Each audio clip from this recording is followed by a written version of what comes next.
আল্লাহর রহমত, আমরাই জিতব। যারা বাক বাকুম করে কথা বলেন, ওরা 70 তাদের নেতারা ওই কথা বলতো, পরে দেখা যাচ্ছে ভোট পাইছে 6%। আমি চ্যালেঞ্জ করলাম, যারা বড় বড় কথা বলেন, ইসলামের নাম নিয়ে, ধর্মের নাম নিয়ে যারা মানুষকে বিভ্রান্ত করেছেন 70 71 এখনো যারা করতে চান, তারা বাংলাদেশে যদি 10%-এর বেশি ভোট পান, ভোটের পরে ফজলুর রহমানের সাথে দেখা করি।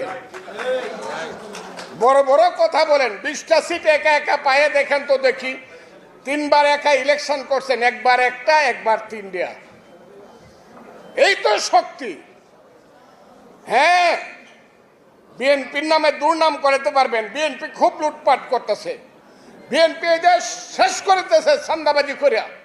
বিএনপির কর্মীরা খুব খারাপ বলে বলে সারা দিন ইউটিউবে মানুষকে বিভ্রান্ত করতেছেন।